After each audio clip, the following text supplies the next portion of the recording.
कक्षा 10 विषय गणित।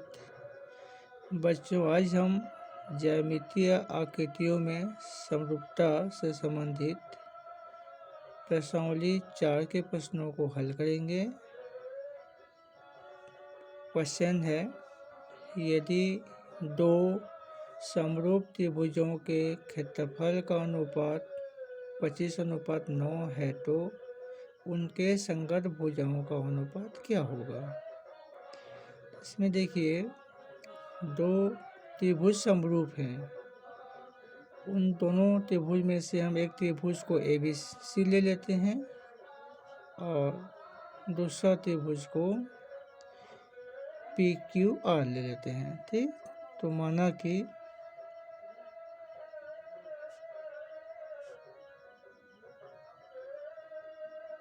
दो समरूप त्रिभुज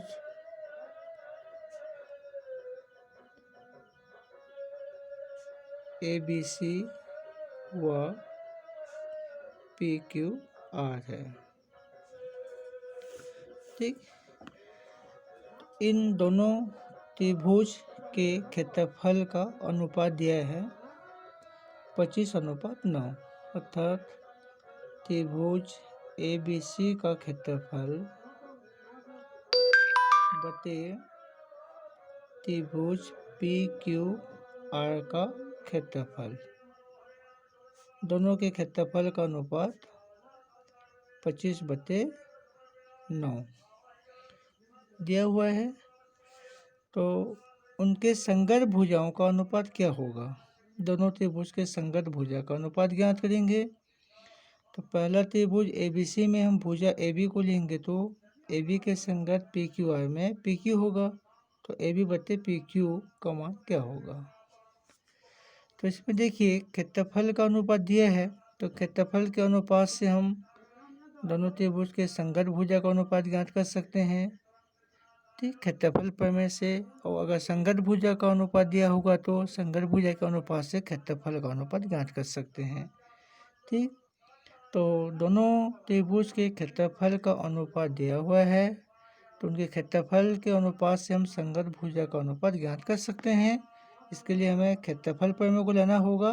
तो चूँकि त्रिभुज ABC समरूप त्रिभुज PQR, इसलिए त्रिभुज ABC का क्षेत्रफल बटे त्रिभुज PQR का क्षेत्रफल बराबर AB वर्ग बटे PQ वर्ग के बराबर होगा। ठीक है, दोनों के क्षेत्रफल का अनुपात संगत भुजा के वर्ग के अनुपात के बराबर होगा क्षेत्रफल प्रमेय से। अब देखो, त्रिभुज ABC का क्षेत्रफल बटे PQR का क्षेत्रफल का मान है 25/9, तो दोनों त्रिभुज के क्षेत्रफल का अनुपात यहाँ 25/9 लिख दिए बराबर। अब AB का वर्ग बटे PQ का वर्ग को हम AB/PQ पूरे का घात 2 लिख सकते हैं। ठीक है, अब इसको आगे हल करें। देखो, AB/PQ का मान निकालने के लिए स्क्वायर को हटाना पड़ेगा, तो जब स्क्वायर को हटाएंगे तो 25/9 का क्या होगा, वर्गमूल हो जाएगा। तो ये 25/9 का वर्गमूल कर दिए तो यहाँ AB/PQ होगा। आगे समझ में। अब 25/9 का हम रूट निकालेंगे तो 25/9 का रूट होगा 5/3 बराबर AB/PQ। तो दोनों के संगत भुजा में अनुपात 5:3 होगा, या 5:3 बराबर AB/PQ। तो दोनों त्रिभुज के संगत भुजाओं में 5:3 का होगा। ऐसा में उसी प्रकार देखो, दूसरा प्रश्न है, त्रिभुज TFR और त्रिभुज SPM समरूप हैं जिनका स्केल गुणक 7:4 है, तो इनके क्षेत्रफल का अनुपात क्या होगा। तो इसमें देखिए, त्रिभुज TFR और त्रिभुज SPM दोनों त्रिभुज समरूप हैं। तो त्रिभुज TFR समरूप त्रिभुज SPM, ठीक।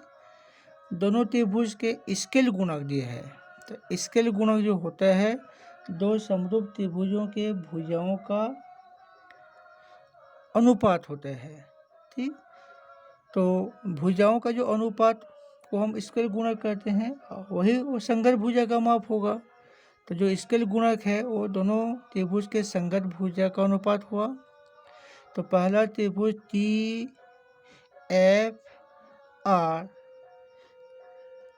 के संगत भुजा अगर हम TF को लेते हैं तो त्रिभुज TFR में भुजा TF को लेंगे तो TF के संगत त्रिभुज SPM में क्या हो जाएगा, SP होगा,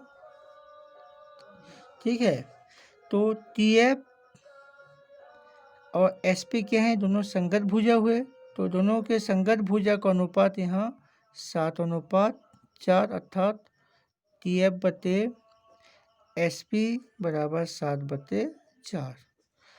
अब देखो दोनों त्रिभुज समरूप हैं, दोनों त्रिभुज के संगत भुजा का अनुपात 7/4 दिया हुआ है। तो संगत भुजा के अनुपात से हम क्षेत्रफल का अनुपात ज्ञात करेंगे। तो क्या हो जाएगा, देखो त्रिभुज TFR का क्षेत्रफल बटे त्रिभुज SPM का क्षेत्रफल का मान हमें ज्ञात करना है। तो संगत भुजा के अनुपात से क्षेत्रफल का हम अनुपात ज्ञात करेंगे, तो ही हमें क्षेत्रफल प्रमेय को लेना पड़ेगा। तो चूंकि त्रिभुज TFR समरूप त्रिभुज SPM, इसलिए त्रिभुज TFR का क्षेत्रफल बटे त्रिभुज SPM का क्षेत्रफल बराबर TF का वर्ग बटे SP का वर्ग हो जाएगा। क्षेत्रफल का अनुपात संगत भुजा के वर्गों के अनुपात के बराबर होगा। तो यहाँ पर देखिए संगत भुजा का मान 7/4 दिया है, तो 7/4 का स्क्वायर हो जाएगा, ठीक। अब इसको हल करने पर क्या हो जाएगा, 49/16। 7/4 का वर्ग करेंगे तो 7 का वर्ग 49 होगा, 4 का वर्ग 16 अर्थात 49/16। तो दोनों त्रिभुज के क्षेत्रफल का अनुपात 49/16 होगा। आगे समझ में। तो इस तरह से प्रश्नावली 4 के प्रश्नों को आप होमवर्क में हल करेंगे।